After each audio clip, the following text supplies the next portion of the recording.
Hey everybody, it's Alex from Heavy New York, and we got an awesome guest here today, a mentor for Heavy New York. We are here with Frank from Metal Injection, celebrating Metal Injection's 15-year anniversary. You feel old yet? Oh, yeah, I felt old before that, but yeah, totally. 15 years coming January 1st. Yeah. It's a big one, and that's the 15 years of the website. Technically, it's already been 15 years for the company itself, because it started as a TV show before it was a website.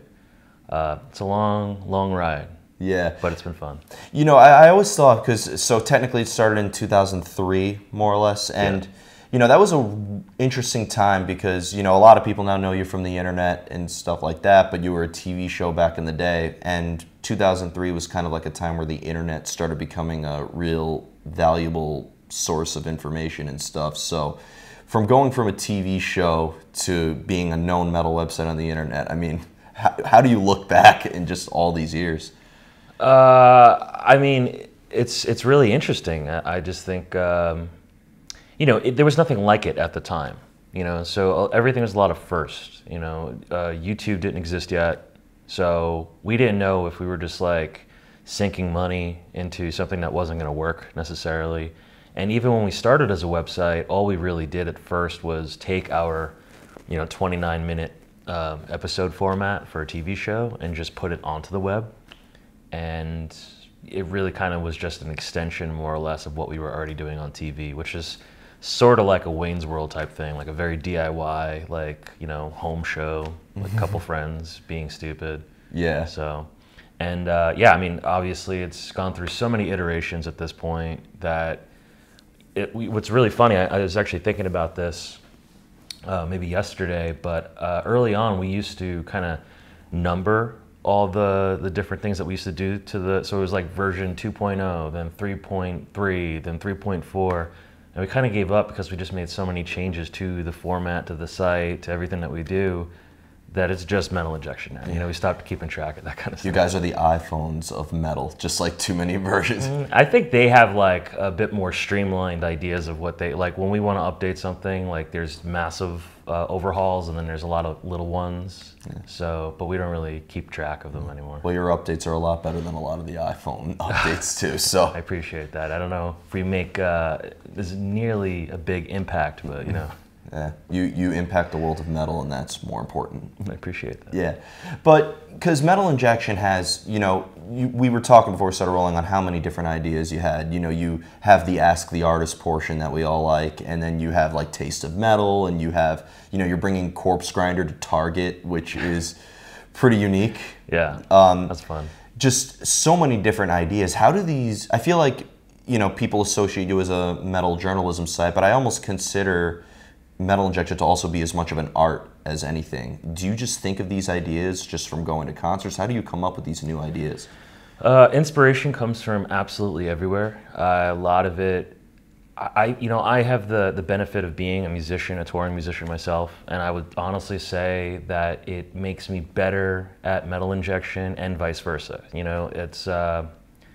It's a lot of the, like, Ask the Artist questions, for instance, I come up with in a tour van, while I'm like, we're going through this thing together and we're just like, oh my God, that was just like the worst show we ever played, or that was the worst place we ever stayed at, or, this is the worst experience I ever had. And they're like, that'd be great. I want to hear what like Intronauts or, Misfits or Metallica's take on that same scenario is. So that's kind of where those questions come from.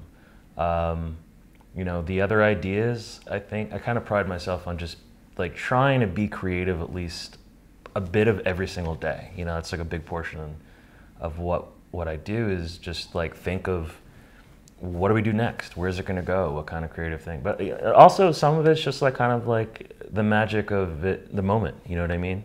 The thing with Corpse Grinder, normally when an artist is down to do something, and I've worked with them many times before, like you did the interview, you did the Ask Your Artist, you did something else, let's like get creative now and do something silly, if you have the time to do it, especially if they're here on a press trip. It's a lot easier because they don't have like a show to hurry up and get to.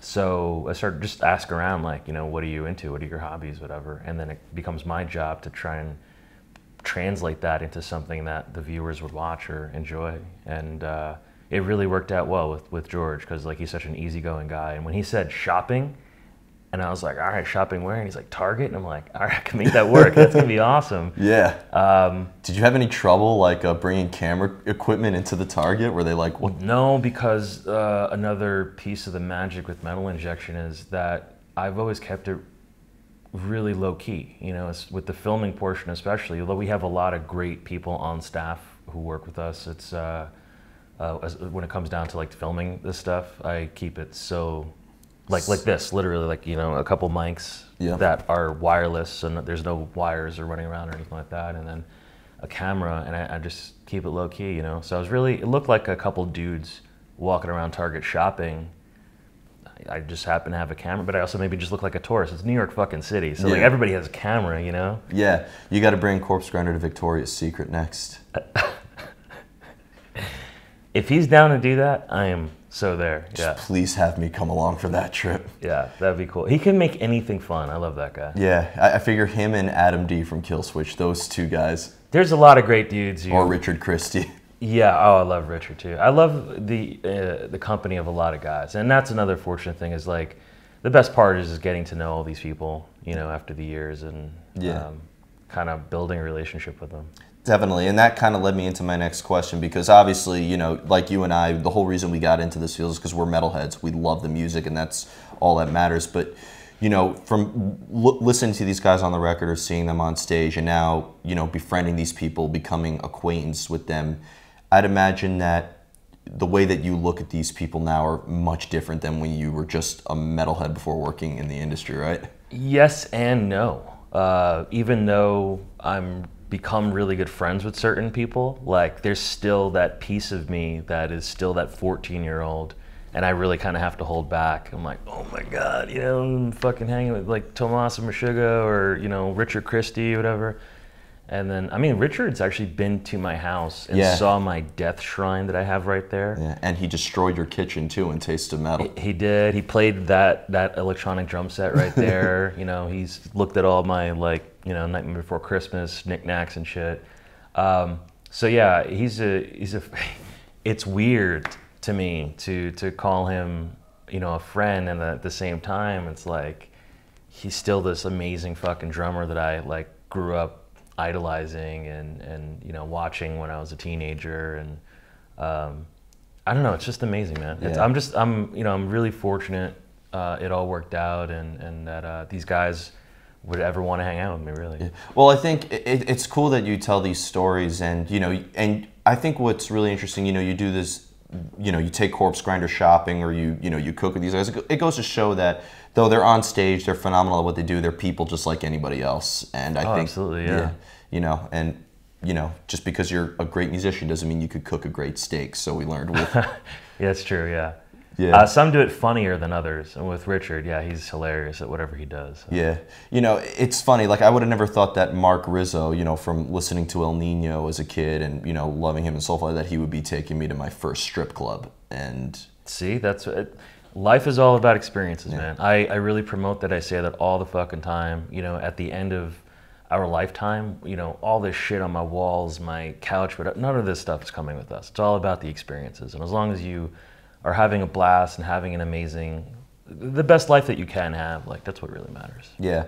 And going back to what you were saying, it's fair to say that not even just for Metal Injection having a crazy 2018, but the past year you had a crazy year in the musician world. First of all, we sadly lost Mika's Murder, which I'm still, you know, hoping you guys reunite one day.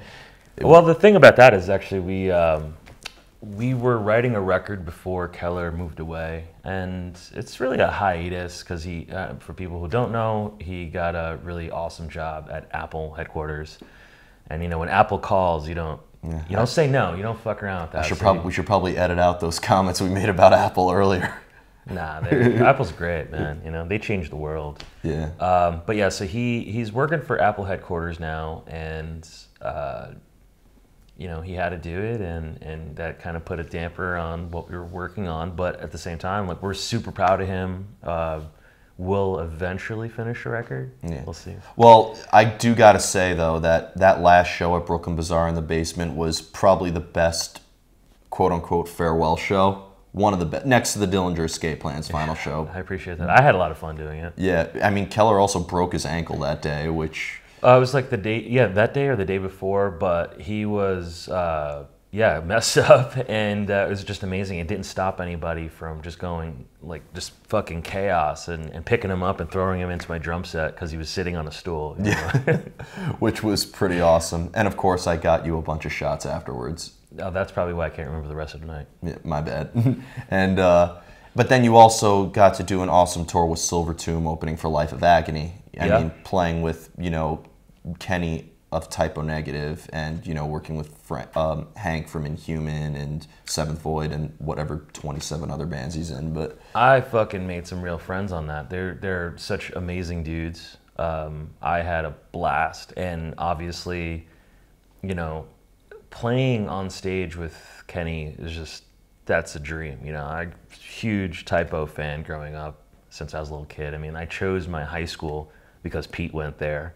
I go way, way back to like 1992, 93 or something with Typo. So, yeah, that was an amazing thing for me to experience. Yeah. And you mentioned with the Ask the Artist portion of Metal Injection that being a musician helped you influence that. But it's fair to say that being a musician and working in the world of heavy metal journalism, that I would imagine that they play into each other very well, right? Yeah. I mean, like I said, I think one makes me better at the other, and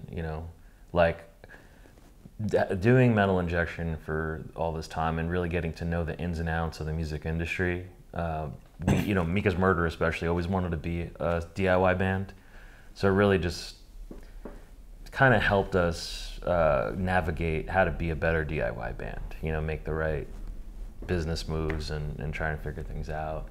And yeah, vice versa, absolutely. I mean, if it wasn't for the tours that I've done, the experiences I've had playing drums and everything, I have a different perspective, I think, into music than a lot of my peers in the industry, for a lot of different reasons. Yeah. But especially because, the experiences of playing and touring and being in a studio situation, recording music, like what it is to write a song, like all these different steps of, what it takes to finally get there and play your music on stage. Yeah, I've noticed with a lot of your interviews too, because, with many metal sites and metal journalists, they always ask, what goes on in the studio? What goes on tour? But I've noticed that you guys don't necessarily ask that often because you kind of know the answers yourselves.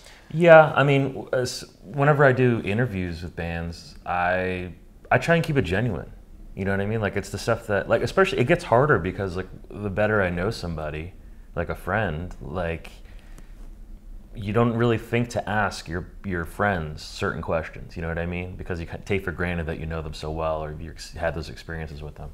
So I really have to sit down and think about, like, all right, well, hey, I'm going to talk to Trevor tonight, like, what do I ask him? What is something I don't know about him? Or what's, like, an angle that I could, like, kind of steer conversation that I'm unaware of that would help him promote the new record, Sometimes it's tricky, but I always kind of get there.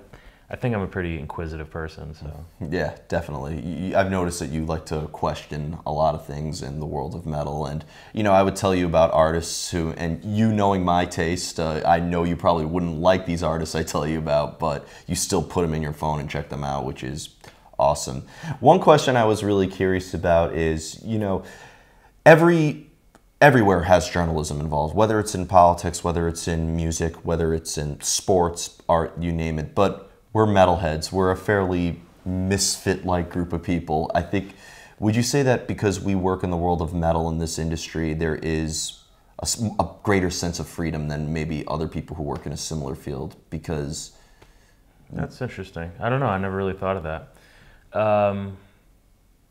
Maybe. I think there's definitely room to be creative, and not just metal. I think in any kind of entertainment, whatever. People's Magazine, I'm sure, feels the same way that maybe I do. I mean, obviously they're on a great bigger scale and everything, but I'm sure that they feel lucky some days that they don't have to be tied down by politics, because that's kind of like more straight and narrow to the point. I think if somebody asked, like, a president what his favorite hot sauce is. Right, exactly. I was like going to say, I'm not going to fucking take like a governor to Target to go shopping or something like that. You know what I mean? You don't have that kind of fun. That would be awesome, though. What I love about metal is that metal tackles, I feel like metal can tackle any concept. Politics, Rage Against the Machine, you have that. But then if you want a more depressing band, you could listen to 90% of the bands I listen to. And then, you know, you want something, you know, you have Motley Crue and Guns N' Roses to sing about partying and positive. It seems like metal really, you could sing about almost anything. Oh, absolutely. I mean, look at this fucking wall right here. You got like, you know, political agendas, like the art of partying, like it's fantasy, you know what I mean? Like, really, take your pick. You could do or sing about whatever I think you want, you know, and probably especially in heavy metal. I don't think there's any kind of like ties. I mean, I think even like pop music probably has more, you know, do's and don'ts than metal does, you know. I think metal has... But that's one of my favorite things about metal. It like kind of encompasses life, really, in every other form of art and genre. You know, like you could find pop elements in metal and jazz and blues and literally fucking anything that you've ever heard, it could be incorporated into metal. And I think that's what makes metal so great. It's kind of its own melting pot of the rest of humanity. Yeah, and I mean, just you could experience that at the shows too. Like, you go to a Chelsea Grin concert, that's going to be completely different than if you go to a Catatonia concert, or if you go to a Ailstorm concert, or if you go to an Iron Maiden concert. It seems that like you go to a metal show, if somebody tells me I'm going to a metal show tonight, that doesn't narrow it down at all, because what kind of metal is it? Well, we're also very fortunate. We live in New York City, so there's been days where I go to like 3 metal shows in one night. Yeah. And especially, I don't know about you, but the last like 2 months have just been ridiculous. It's gotten out of control with how many tours are coming through. And just now, I mean, they just sent that Corrosion of Conformity tour that was just announced. Looks so awesome. That Cannibal Corpse Morbid Angel show is... Oh yeah, I'll be at that for sure. Really? I didn't think that was your thing. No. Oh, right, yeah. Morbid Angel? It's funny, I look down, I'm usually wearing a Morbid Angel shirt. But Divini Mansanis? No. No, like the logo shirt, but Domination's my jam, mostly, or Covenant, you know. Okay. Anyway, but like, I mean, it seems that this year in particular, I think, was one of the craziest years for metal. First of all, which we're going to get into soon, but just all the albums that came out this year are just incredible. Yeah. All these tours that came out this year. I mean, where do we start with how incredible of a year it's been for metal? Like, God, I don't know. I feel like every year I look back, I'm like, I don't even know if there was anything that I really liked, and then so what I do is I actually keep a running list in my phone. I have like a very strict system of how I like go through albums, because, you know, I wound up getting bombarded with thousands of albums every year, you know, and I'll give it a chance. I'll listen to a couple songs, see if I like it. If it's something that I can get down with, I'll download it, put it into a folder, like, you know, a check folder.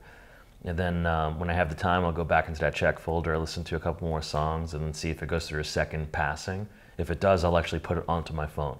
And then like that's when I really listen to it, because I do like heavy listening kind of when I drive.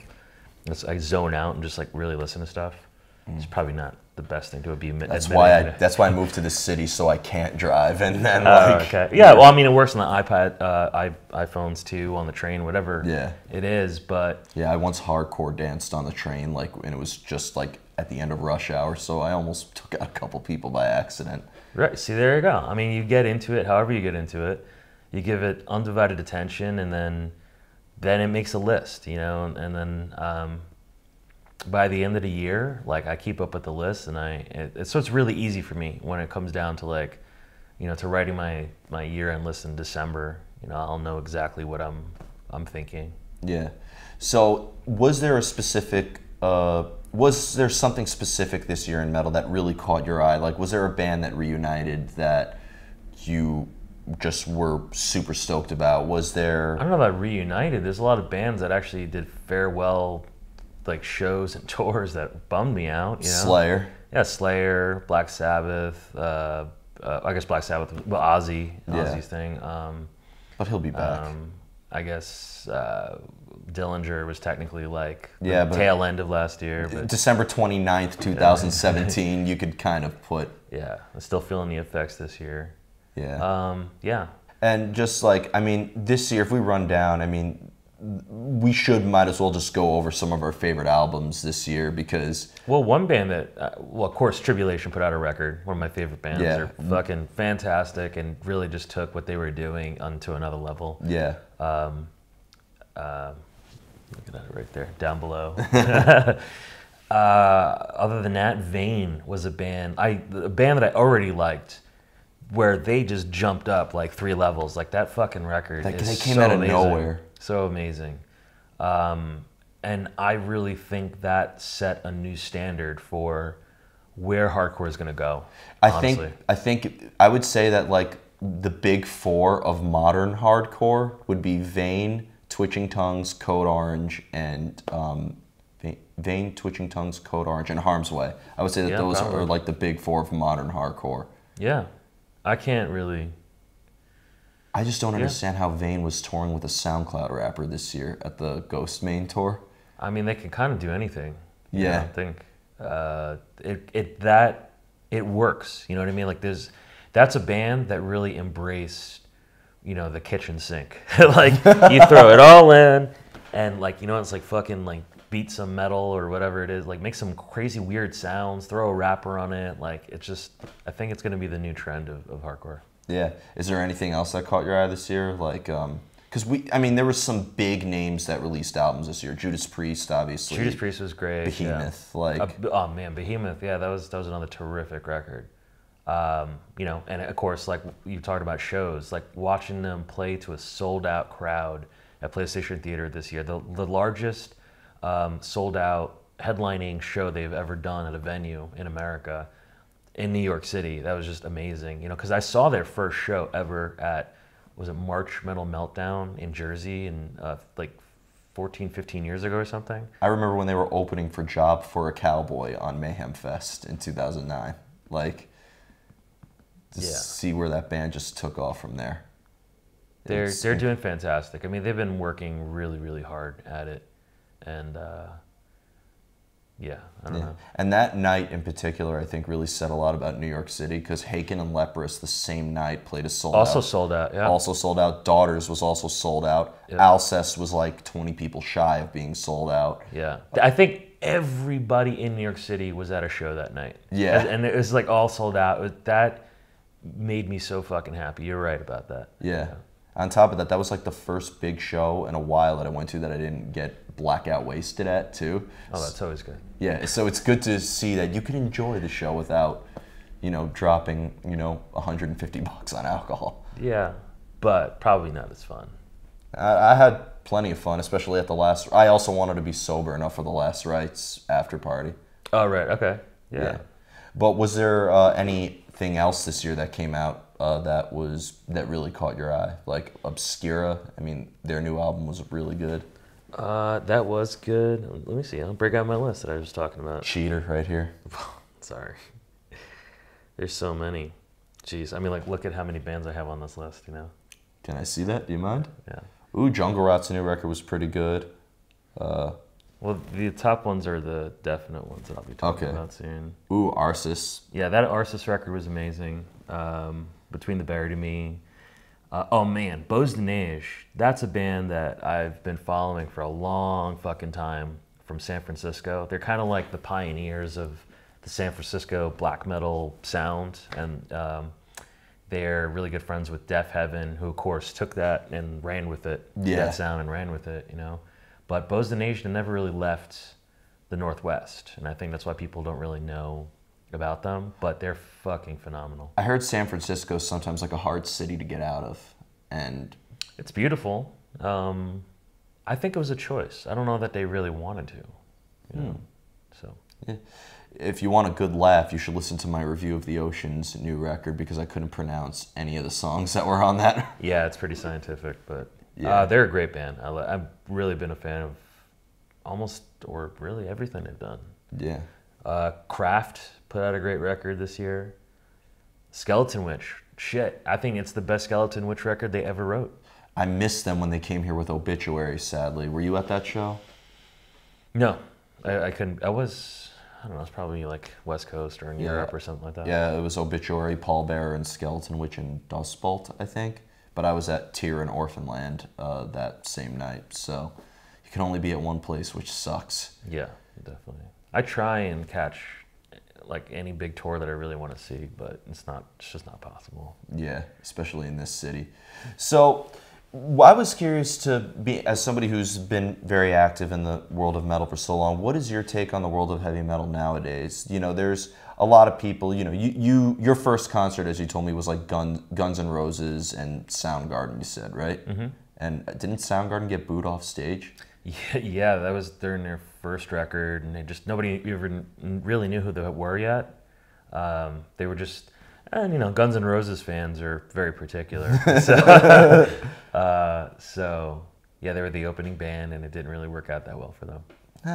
And now look, we're, you know, rest in peace. Exactly. Yeah, I mean, you know, yeah, exactly. As history has gone on, it's obviously changed. Yeah. So, is there any other new bands coming out that you really think that should get the exposure out there? Fuck. I mean, I think a lot of bands out there should get more exposure. It's a tremendous thing to watch something like Ghost. Yeah. You know, like I've been watching, you know, my friends post video because they're coming around on tour and slowly making their way to New York City. But I've been seeing all the footage come in on Instagram from all these different people, and it's just like, you know, it's amazing that this band came from a humble beginning to exploding and selling out arenas, and that's just such a crazy thing to fucking see. Yeah. So if they can do it, there's hope. Yeah. That, you know, it's possible in metal. Yeah. Although they do have a commercial sound, I think, much more commercial than a lot of other metal bands out there for sure.